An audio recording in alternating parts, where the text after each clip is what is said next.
ही करें या बाद में बता बाद में, दें? Okay ma'am. after the class. After the class, just write down the topics for which you need the revision, and then you can send me personally. Okay? Okay ma'am. We have completed our portion. So today I'll just take a revision class on appendicitis, since appendicitis is a important topic and it is a revision class, so I want you all to participate in it. We'll wait for 5 minutes. We'll wait for other participants to join first, and then we will start.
Okay, I guess everyone has joined.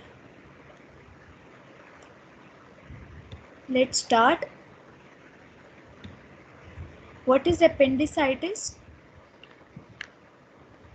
Appendicitis क्या होता है?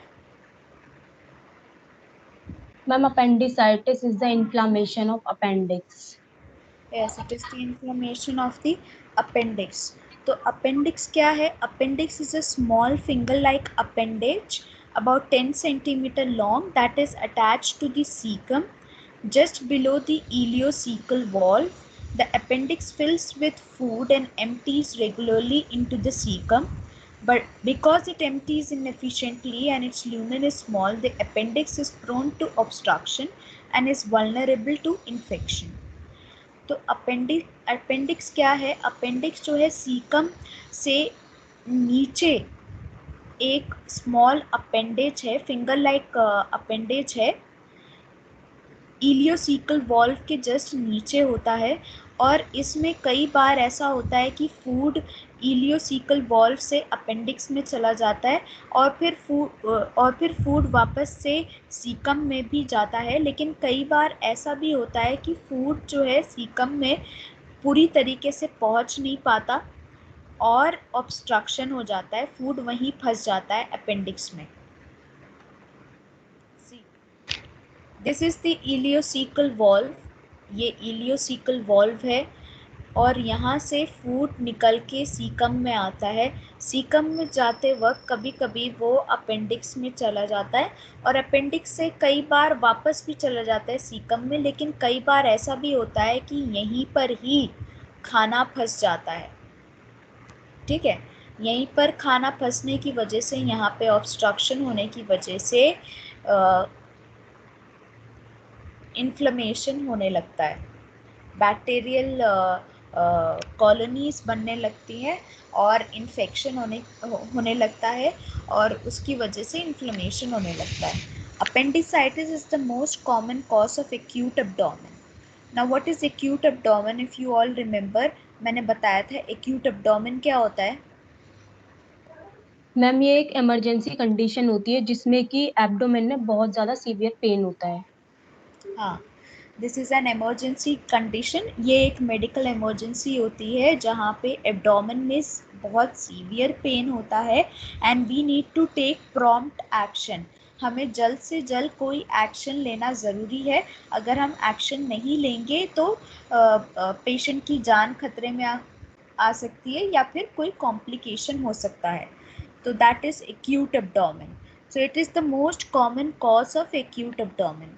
इसकी वजह से acute abdomen हो सकता है. Sign and symptoms क्या क्या होते हैं? साइन एंड सिम्टम्स क्या क्या होंगे अपेंडिसाइटिस के?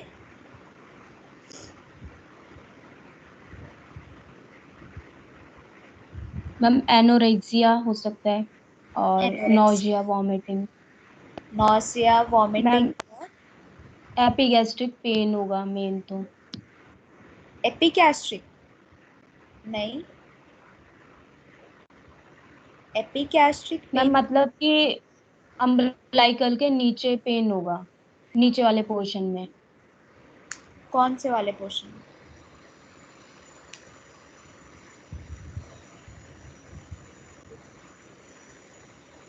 Ma'am right iliac fossa.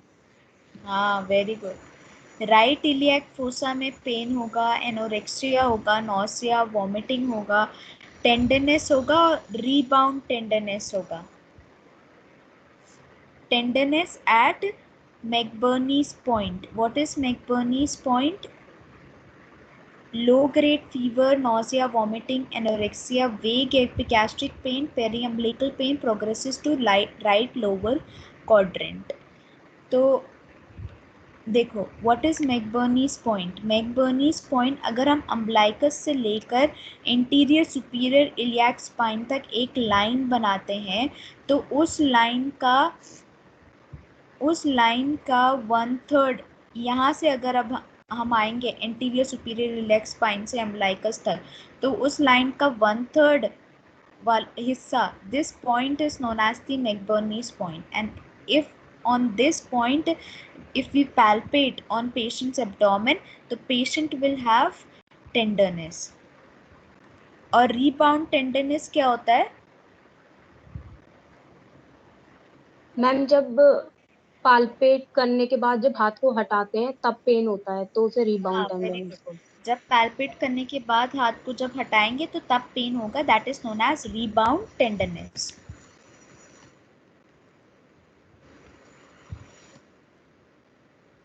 Muscle guarding. Muscle guarding क्या होता है?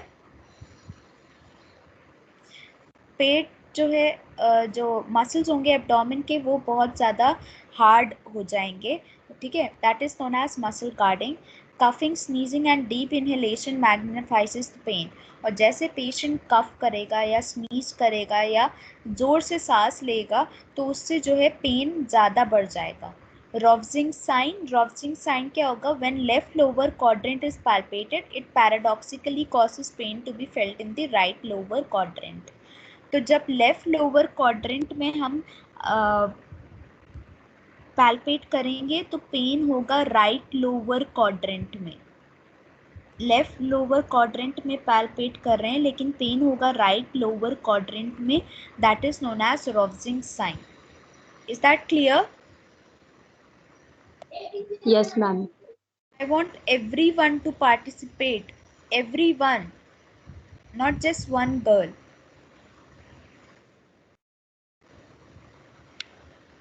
So these are the symptoms: sudden pain of the on the right side of the abdomen, nausea, vomiting, loss of appetite, fever, constipation or diarrhea, and abdominal bloating. Bloating मतलब क्या होता है? What do you mean by bloating?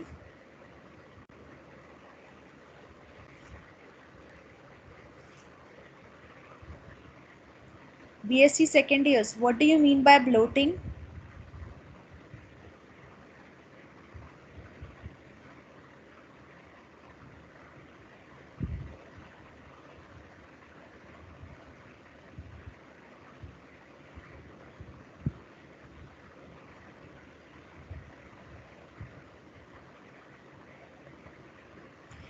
Bloating का मतलब क्या होता है?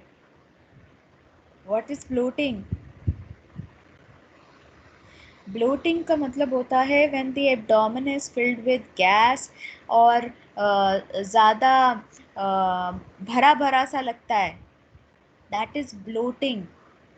बहुत ज़्यादा गैस होती है, ऐसा लगता है हाथ लगाने पे एकदम सख्त हो रहा है और बहुत भरा भरा सा लगता है पेट, that is known as bloating. Pathophysiology, episodes of constipation and low fibre diet. अब ज़्यादातर क्या होता है कि जब बहुत ज़्यादा कॉन्स्टिपेशन होगा, लो फाइबर डाइट पेशेंट लेगा, तो they will be occlusion of appendix by faecal lith. तो अपेंडिक्स में जो फीकल मैटर है वो जाके फंस जाएगा and it will form a stone. इतना ज़्यादा वो हार्ड हो जाएगा because of constipation and low fibre diet कि वो एकदम स्टोन की तरह हो जाएगा। फीकल लिथ बोलते हैं इसको, ठीक है। occlusion of appendix by fecal lith. Fecal lith is nothing but a hard stone like feces. Decrease drainage of mucosal secretion. अब उस एरिया में म्यूकोजल सिक्रीशन भी नहीं होगा, जिसकी वजह से इंट्राल्यूमेन प्रेशर बढ़ता रहेगा। अब कोई पत्थर किसी चीज़ में फंस जाता है तो क्या होगा, वो वहाँ का प्रेशर बढ़ता रहेगा। प्रेशर बढ़ने की वजह से जो ब्लड सप्लाई है उसमें भी वो भी कम होने लगेगी, वैसो कंजेशन होगा। Decrease blood supply in the appendix, appendix में ब्लड सप्लाई कम हो रही है, जिसकी वजह से ऑक्सीजन सप्लाई भी कम होने लगती है and the appendix starts to be necrotic, bacterial invasion, bacteria invade appendix. और ऑक्सीजन सप्लाई भी कम होने लगती है अपेंडिक्स में। अपेंडिक्स जो है नेक्रोटिक मतलब सड़ने लगता है, टिश्यू डैमेज होने लगते हैं अपेंडिक्स के, और बैक्टीरिया जो है वहाँ पर आकर इन्वेड करने लगता है and this causes the inflammation of the appendix. Is that clear the pathophysiology? I will explain once again. Constipation ज़्यादा होने की वजह से, लो फाइबर डाइट की वजह से क्या होगा कि अपेंडिक्स में फीकल मैटर जाके फंस जाएगा और वो पत्थर सा बनने लगेगा, ठीक है। जब वो पत्थर सा बनने लगता है तो उसकी वजह से और इसके अलावा क्या होता है कि म्यूकोसल सिक्रीशन नहीं होने लगता है, तो इसकी वजह से जो इंट्राल्यूमेन प्रेशर होगा वो बढ़ता जाएगा, ठीक है। जब इंट्राल्यूमेन प्रेशर बढ़ता जाएगा तो वहाँ की ब्लड सप्लाई कम होती जाएगी। जब ब्लड सप्लाई कम होती जाएगी तो ऑक्सीजन सप्लाई कम होगी, ऑक्सीजन सप्लाई कम होने की वजह से वहाँ के टिश्यूज नेक्रोसिस हो जाएगा और bacteria will start invading the appendix and this will lead to inflammation of the appendix. Is that clear, the pathophysiology? Yes, yes ma'am. Ma'am. Yes, ma'am. Assessment and diagnostic finding, तो क्या क्या करेंगे हम इसमें? History, physical examination. Physical examination में हम abdomen को palpate करेंगे और मैकबर्नीज पॉइंट पे पैल्पेट करके देखेंगे, रोवजिंग साइन देखेंगे, फिर हिस्ट्री लेंगे पेशेंट से। सीबीसी में हमें डब्ल्यूबीसी काउंट बढ़े हुए मिलेंगे because there is infection. CT scan हम कर सकते हैं या फिर अल्ट्रासाउंड भी अगर करेंगे तो उसमें भी पता चल जाएगा। मेडिकल मैनेजमेंट में we will give IV fluids and antibiotics and they will be NPO status. So we are going to keep NPO status. What do you mean by NPO? Ma'am nil per oral. Very good. Nil per oral, nil per oral मतलब patient को bye mouth कुछ नहीं देंगे because patient is already having anorexia, that is loss of appetite, और nausea vomiting भी हो सकती है पेशेंट को, इसलिए बाय माउथ उसको कुछ नहीं देंगे। We will only give IV fluids and antibiotics. इसके अलावा इसका जो मेन मैनेजमेंट है वो क्या है? Surgical management is the main management. Medical management से पेशेंट ठीक नहीं हो पाता. Surgical management is the main management. And what do we do in that? We do appendectomy. Appendectomy क्या है? अपेंडेक्टमी एक प्रोसीजर है जहाँ पे हम अपेंडिक्स को रिमूव कर देते हैं बॉडी से. So we do appendectomy. और अगर अपेंडिक्स फट चुका है, परफोरेशन हो गया है, उसमें होल हो गया है, patient is treated with antibiotics and surgeon may place a drain in the abscess. After abscess is drained, appendectomy is done. तो पहले क्या होता है, पेशेंट को एंटीबायोटिक्स देते हैं सर्जरी से पहले, और उसके बाद सर्जरी के दौरान ड्रेन लगा देते हैं ताकि आसपास जितना भी एब्सेस है या जो पस है या जो अपेंडिक्स से जो चीज़ें निकल कर आसपास जगहों पे आ गई हैं वो पहले ड्रेन हो जाए, निकल जाए. उसके बाद हम अपेंडेक्टमी करते हैं, that is we remove the appendix. एक बात का ध्यान रखना है यहाँ पर, अगर पेशेंट को कॉन्स्टिपेशन है तो we are not going to give any laxatives और एनीमा, क्योंकि एनीमा देने से परफोरेशन हो सकता है. चाहे वो एनीमा हो या लैक्सेटिव हो, एनीमा और लैक्सेटिव देने से patient can have perforation of appendix.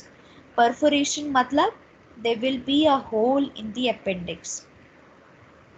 Is that clear? Yes, ma'am. Yes, ma'am.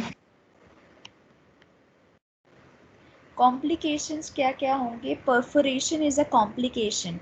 अगर अपेंडिक्स फट जाती है तो वो कॉम्प्लिकेशन है, क्योंकि फिर इन्फेक्शन पूरे पेरिटोनियम में फैल सकता है.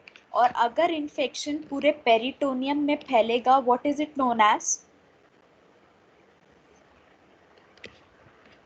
What is it known as? अगर इन्फेक्शन पेरिटोनियम में फैलता है तो? Peritonitis. Very good, peritonitis. Peritonitis तब होता है जब इन्फेक्शन पेरिटोनियम में फैल जाता है. और what is peritoneum by the वे?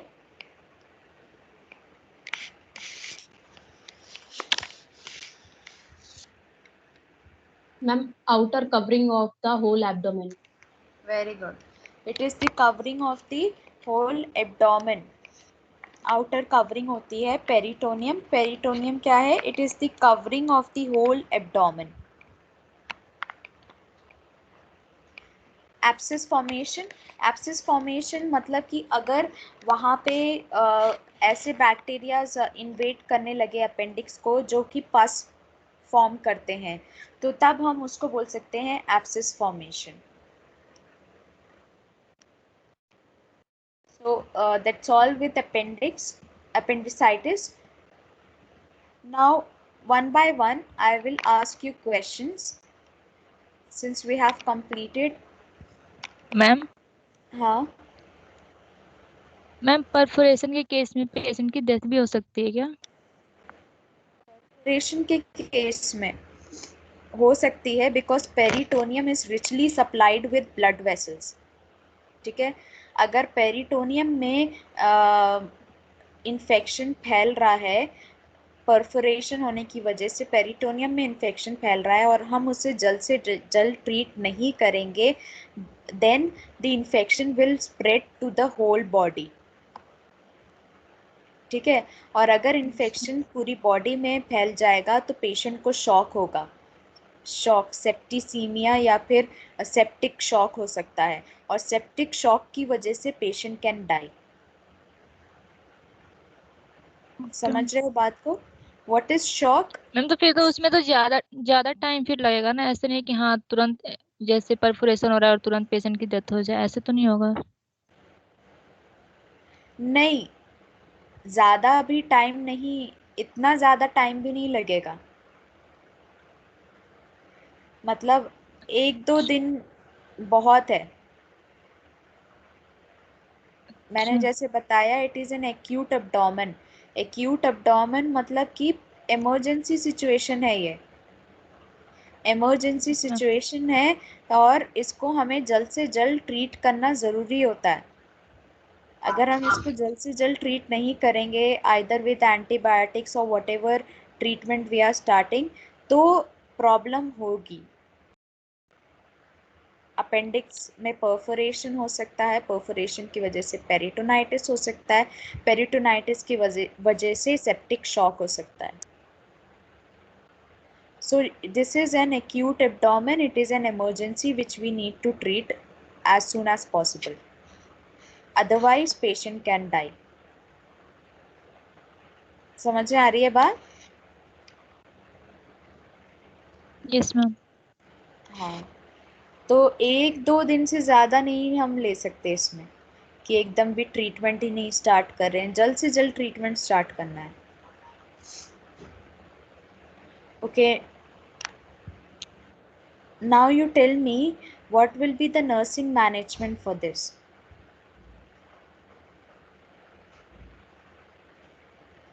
क्योंकि ये तो यूनिट पढ़ा हुआ है और ये टॉपिक भी पढ़ा हुआ है, तो नर्सिंग मैनेजमेंट क्या होगा इसका?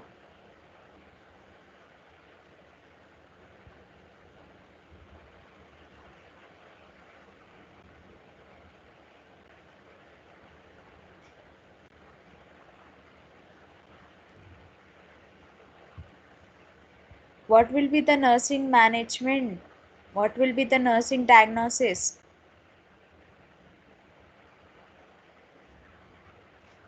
पहला नर्सिंग डायग्नोसिस क्या होगा? हाँ, acute pain related to disease condition or severe inflammation. Acute pain, ठीक है. Acute pain related to inflammation as As evidenced evidenced by pain scale or by pain scale. Okay.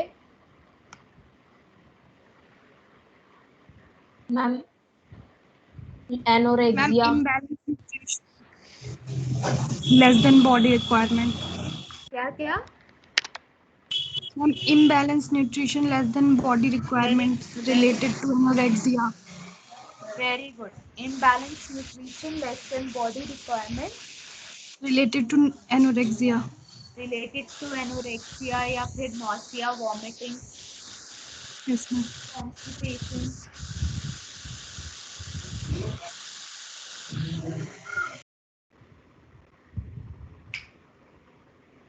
As evidenced by Ma'am, decrease water intake, weight, नहीं, as evidenced by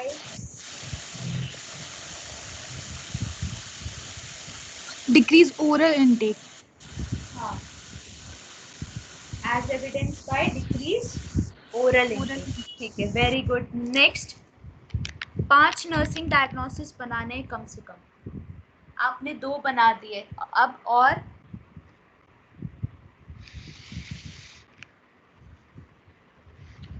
ma'am anxiety related to disease condition as evidenced by verbal response. Anxiety related to disease condition नहीं, anxiety related to surgical procedure भी आप लिख सकते हैं. Okay ma'am. ठीक है, anxiety related to surgical procedure as evidence by verbal response.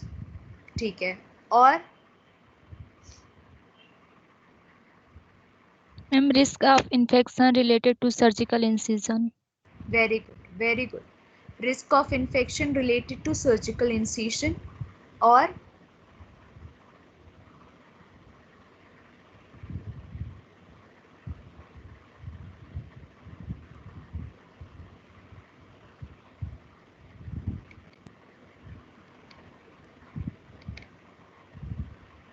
Ma'am क्या? fluid and electrolyte imbalance. Okay, yes, fluid and electrolyte imbalance. Related to nausea and vomiting. Okay, related to nausea, vomiting as evidenced by Dry lips is decrease skin turgor. Very good. Dry lips, decrease skin turgor. और इसके अलावा आप एक और बना सकते हैं, potential for complications, potential for complications like perforation, peritonitis, abscess formation. ठीक है, तो ये तो आपके नर्सिंग डायग्नोसिस हो गए. अब नर्सिंग डायग्नोसिस के बाद नेक्स्ट क्या आता है मैनेजमेंट में? गोल, तो गोल क्या होगा आपका?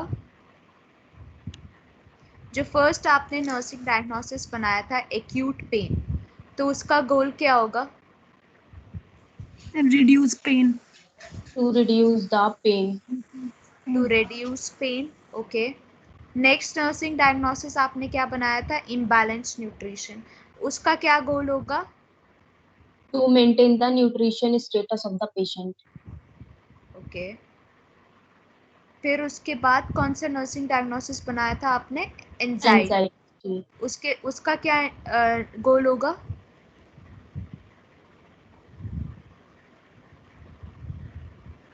To reduce the anxiety of the patient. Okay. Next आपने कौन सा नर्सिंग डायग्नोसिस बनाया था? Imbalanced nutrition. हो गया ये. Imbalance nutrition. नहीं, fluid and electrolyte imbalance. Electrolyte imbalance. तो इसका क्या होगा? गोल क्या To होगा इसका? to maintain the hydration status of the patient. To maintain the hydration status of the patient. Okay, very good. और फिर पोटेंशियल फॉर कॉम्प्लिकेशंस के लिए? To prevent the further complications. Yes, to prevent further complications. Okay. Now, you tell me what will be the interventions. क्या क्या interventions हो सकते हैं? Firstly, we have to assess the vital signs of the patient. Okay, very good. Firstly, we have to assess the vital signs of the patient. No, ma'am इससे पहले होगा to obtain the baseline data of the patient. First तो ये होगा. एक ही बात है. Okay. Baseline data means वही होता है, vital signs वही आएगा इसमें. ठीक है. Okay, ma'am. एक और नर्सिंग डायग्नोसिस आप यहाँ पे बना सकते हो, क्योंकि पेशेंट को फीवर होगा तो you can also make altered body temperature.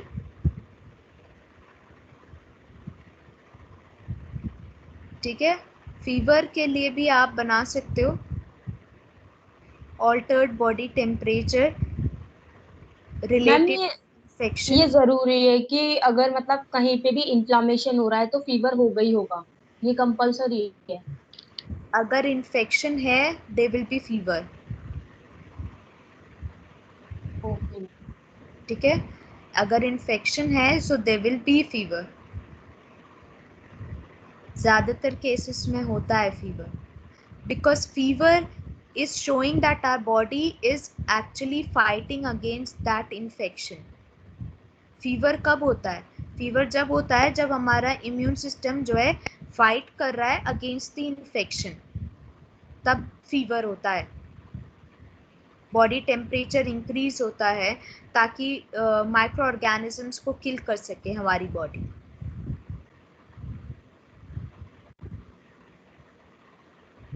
Okay, now tell me other nursing interventions. क्या क्या नर्सिंग इंटरवेंशंस आप करोगे?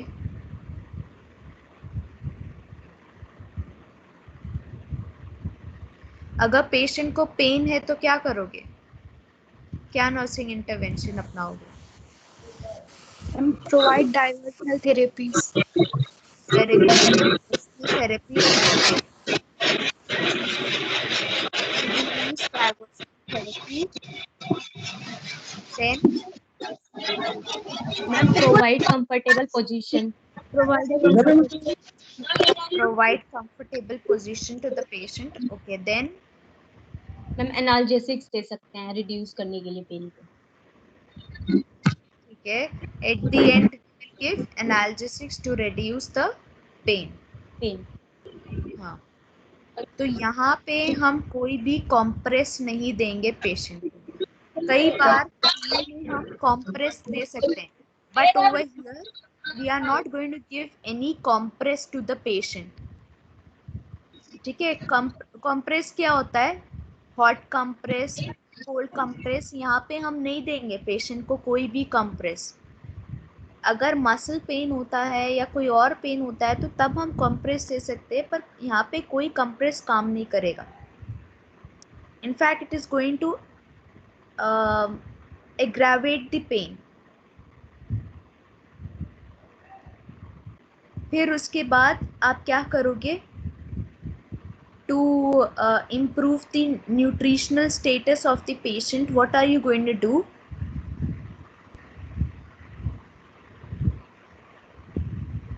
क्या करोगे अगर न्यूट्रिशनल स्टेटस को इम्प्रूव करना है पेशेंट के? तो मैम डाइट प्लान बनाएंगे बट यू आर नॉट जिसमें गिविंग एनपीओ. एनपीओ पे रखा है आपने पेशेंट को, you are not giving anything by mouth. तो मैम आईवी फ्लूइड्स देंगे फिर उससे. हाँ, हम आईवी फ्लूइड्स ही देंगे यहाँ पे पेशेंट्स को, क्योंकि यस हमें मैम. कुछ भी बाय माउथ नहीं देना है. Patient is having nausea, vomiting या एनोरेक्सिया है. Patient is not going to take anything by mouth. वो खुद से भी नहीं खाएगा और ना ही हम मुझसे दे सकते हैं bye mouth. Okay ma'am. So what you are going to do is you are going to give IV fluids to the patient. फिर मैम अगर अगर वॉमिटिंग हो रही है तो एंटी एमेटिक्स देंगे ताकि वो रुक जाए पहले. हाँ ठीक है, एंटी एमेटिक तो आप दे सकते हो, but you are not suppose to give any laxative. Yes. Laxative नहीं देना है अगर कॉन्स्टिपेशन हो रहा है तो. एनिमा नहीं देना है अगर कॉन्स्टिपेशन हो रहा है तो. इसके अलावा अगर पेशेंट पोस्ट ऑपरेटिव है, पोस्ट ऑपरेटिव में हम कैसे डाइट को स्टार्ट करते हैं? How do you start with the diet? Ma'am पहले तो लिक्विड डाइट होती है सबसे पहले, मतलब फ्लूइड्स वगैरह ही देते हैं ज्यादातर. फिर उसके बाद मतलब जब थोड़ा मेंटेन होने लगता है तो फिर सेमी सॉलिड डाइट से स्टार्ट करते हैं. फिर अच्छा, लास्ट में सॉलिड देते हैं. ओके. सबसे पहले जब पेशेंट ऑपरेशन थिएटर में से निकल के आता है, we only keep him on fluids, IV fluids. We don't give anything by mouth. हम माउथ से तब तक नहीं देते जब तक पेशेंट के बावल साउंड्स रिटर्न नहीं होते. Are you understanding? Bowel sounds जब रिटर्न होंगे तभी हम बाय माउथ देना स्टार्ट करेंगे. और स्टार्टिंग में हाँ हम लिक्विड डाइट देते हैं, फिर सॉफ्ट डाइट, उसके बाद हम सॉलिड डाइट देते हैं. तो लिक्विड में हम चाय दे सकते हैं, दूध दे सकते हैं, जूस दे सकते हैं, नारियल पानी दे सकते हैं. ये सारी चीज़ें लिक्विड डाइट में आती हैं. फिर सॉफ्ट डाइट में हम सॉफ्ट खिचड़ी दे सकते हैं या साबुदाना दे सकते हैं. ये सॉफ्ट डाइट में आ गया. फिर जाके हम नॉर्मल खाने पे, जो नॉर्मल डाइट होती है, उस पे रखेंगे पेशेंट को. लेकिन सबसे पहले पेशेंट जो है आईवी फ्लूइड्स पे होगा. उसके बाद जब उसके बाउल साउंड्स रिटर्न हो जाते हैं तब हम पेशेंट को बाय माउथ स्टार्ट करेंगे. और बाय माउथ भी liquid, soft, then normal. Is that clear? Yes ma'am.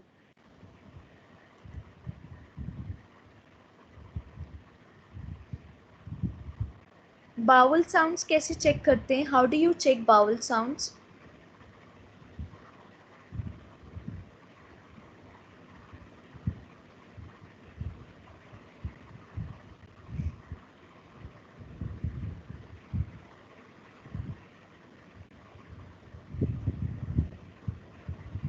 How do you check bowel sounds? Bowel sounds कैसे चेक करते हैं? With the help of the stethoscope. Stethoscope की मदद से हम बाउल साउंड्स चेक करते हैं. और अलग अलग क्वाड्रेंट का अलग अलग बाउल साउंड होता है. अगर बाउल साउंड प्रेजेंट नहीं है, स्टेथोस्कोप से हम पहले बाउल साउंड देखेंगे तो हम पेशेंट को कुछ भी नहीं देंगे बाय माउथ. अगर बाउल साउंड्स प्रेजेंट है तभी हम पेशेंट का डाइट स्टार्ट करेंगे. समझ आ रही है बात? Yes ma'am. Okay, next nursing diagnosis क्या था?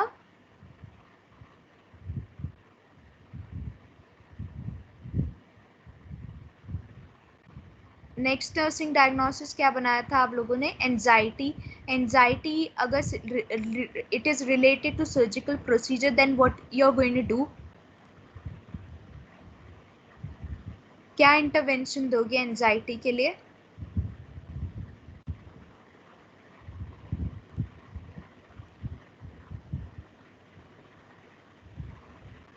मैम एंजाइटी हो रही है तो पेशेंट को प्रोसीजर के बारे में बताएंगे और थोड़ा साइकोलॉजिकल सपोर्ट देंगे।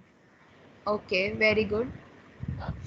साइकोलॉजिकल सपोर्ट देंगे, प्रोसीजर के बारे में बताएंगे, उन्हें बताएंगे why is it important to undergo a surgery. अगर सर्जरी नहीं करेंगे तो कॉम्प्लिकेशंस हो सकते हैं। ओके, नेक्स्ट कौन सा नर्सिंग डायग्नोसिस था? Ma'am fluid and electrolyte imbalance. Fluid and electrolyte imbalance, तो उसके लिए आप स्किन टर्गर चेक करते रहोगे, पेशेंट का हाइड्रेशन स्टेटस चेक करते रहोगे, लिप्स ड्राई तो नहीं है, ये सब चेक करोगे। फिर उसके बाद आप पेशेंट्स को आईवी फ्लूइड्स पे रखोगे। आईवी फ्लूइड्स पे रखने के लिए भी आप रखने के बाद भी आप पेशेंट का स्किन टर्गर चेक करते रहोगे और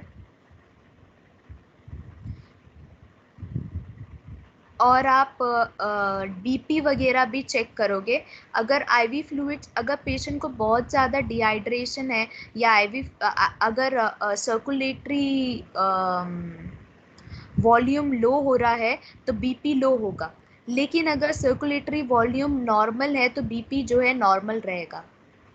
ठीक है, तो बीपी वगैरह भी आप चेक करते रहोगे, वाइटल साइंस भी आप चेक करोगे।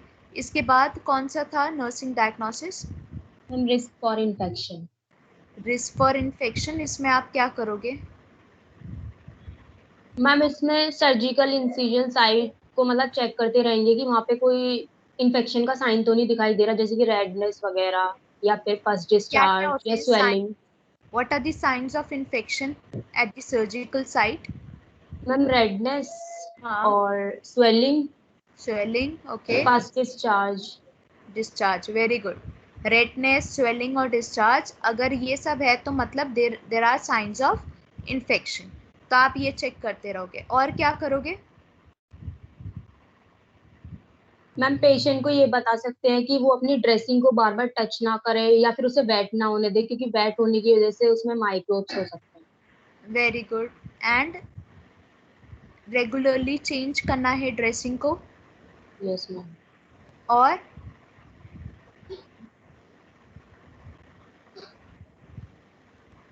यहाँ पे हम कौन सा प्रोसीजर करेंगे? अपेंडिक्स को रिमूव करने के लिए, अपेंडेक्टमी के लिए हम कौन सा प्रोसीजर? अपेंडेक्टमी तो करेंगे, पर उसके साथ साथ हम क्या करेंगे? लैप्रोस्कोपी करेंगे कि लैप्रोटोमी करेंगे?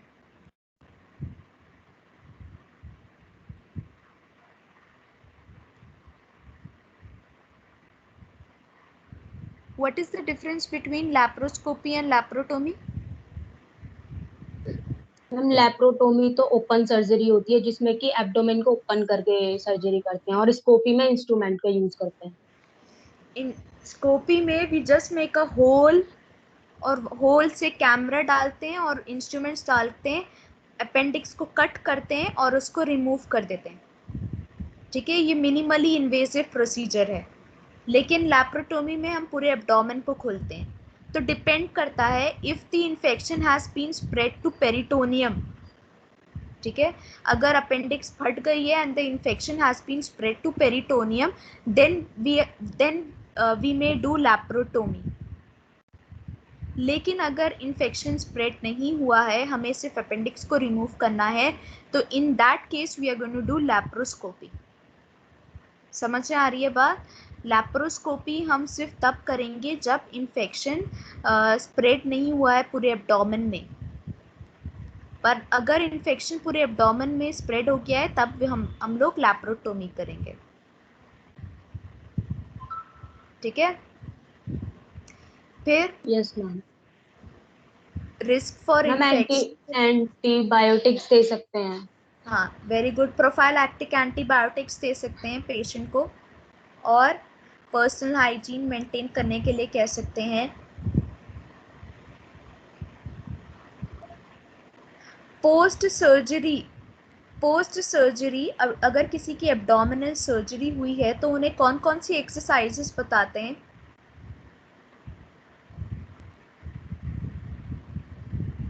अगर किसी पेशेंट की एब्डोमिनल सर्जरी है तो पोस्ट सर्जरी कौन कौन सी एक्सरसाइजेस बताते हैं?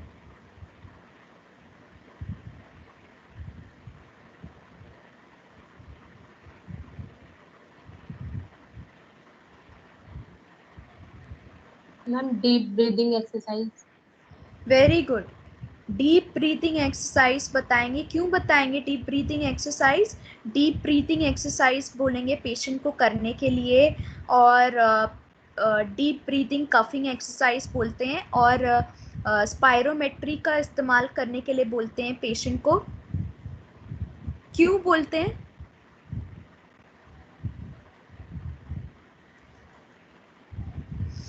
पेशेंट को एटिलेक्टासिस से बचाने के लिए। What is एटिलेक्टासिस?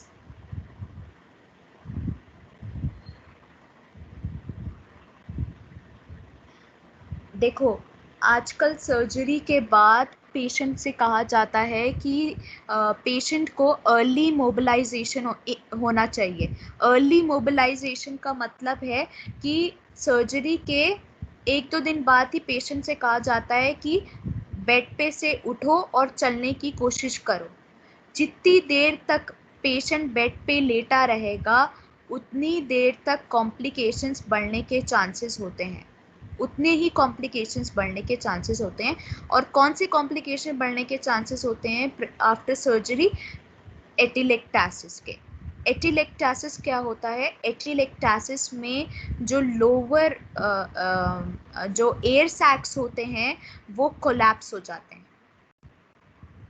समझ में आ रही है बात? जो एयर सैक्स होते हैं पेशेंट के वो कोलैप्स हो जाते हैं बार बार सिर्फ लेटे रहने की वजह से, और पेशेंट को फिर सांस लेने में दिक्कत हो सकती है। तो हम पेशेंट को बोलते हैं कि अर्ली मोबिलाइजेशन होना चाहिए और उसे डीप ब्रीदिंग कफिंग एक्सरसाइज करना है। अपने वुंड को पकड़कर थोड़ा सा कफ करना है ताकि जितना भी सिक्रीशंस है वो निकल के बाहर आ सके, और इसके अलावा स्पायरोमेट्री का इस्तेमाल करना है ताकि पेशेंट को एटिलेक्टासिस ना हो। Is that clear?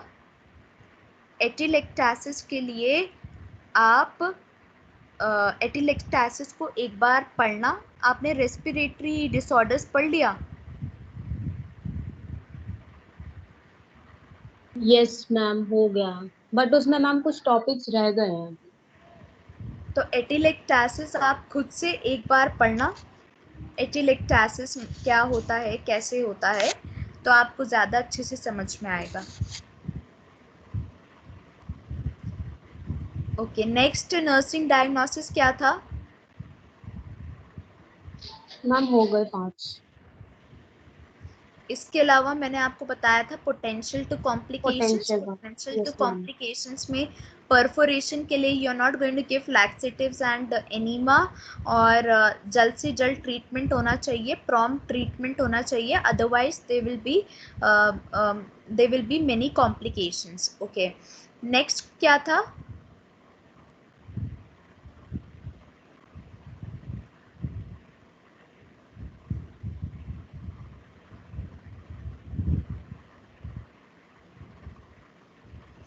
नेक्स्ट मैंने आपको बताया था ऑल्टर्ड बॉडी टेम्परेचर, तो उसके लिए आप क्या करोगे?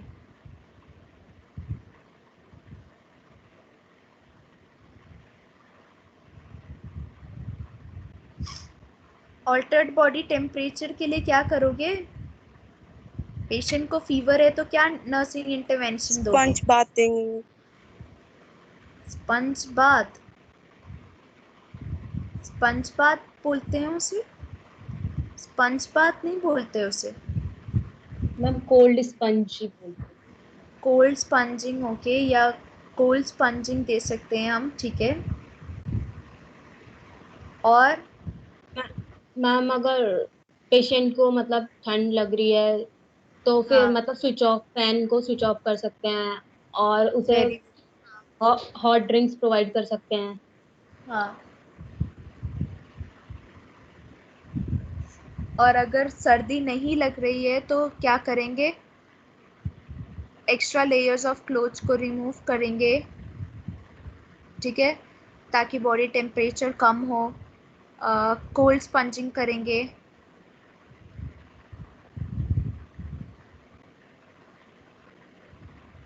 मेडिकेशन देंगे मैम, एंटीपायरेटिक।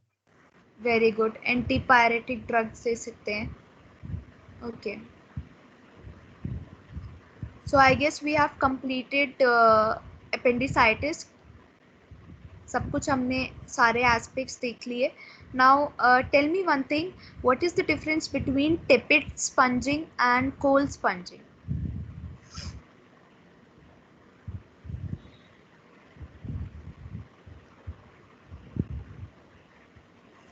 टेपिड स्पंजिंग और कोल्ड स्पंजिंग में क्या डिफरेंस होता है?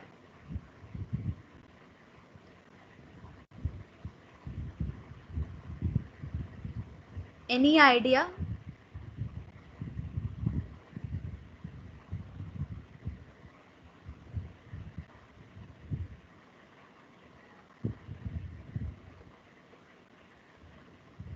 No ma'am.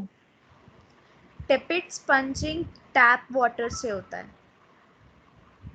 Cold sponging cold water से, चिल्ड वाटर से। समझ आ रही है बात? Cold yes. Sponging is by chilled water and tepid sponging is by tap water.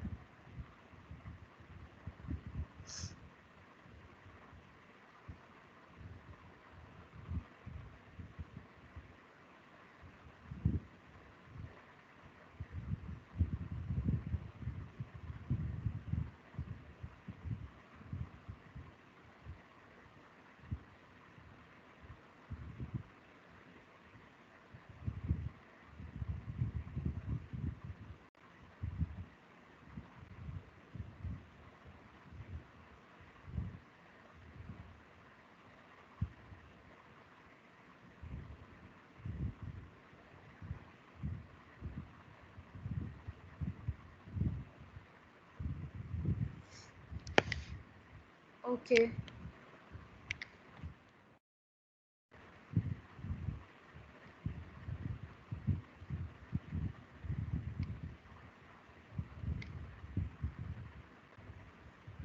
So I guess we have completed the topic. Now you will write down topics in which you have doubt until now, starting from the disorders of the digestive system, then disorders of the endocrine and disorders of the integumentary system. इन्हें आप देखोगे आज जाकर और वो topics लिखकर मुझे send करोगे, so that we can revise each and every topic. Is that clear? And yes ma'am. on Friday you have test on disorders of the digestive system. आपका बस गूगल फॉर्म पे ही टेस्ट होगा और आपको disorders of the digestive system पढ़ना है उस दिन। क्लियर है? Okay ma'am.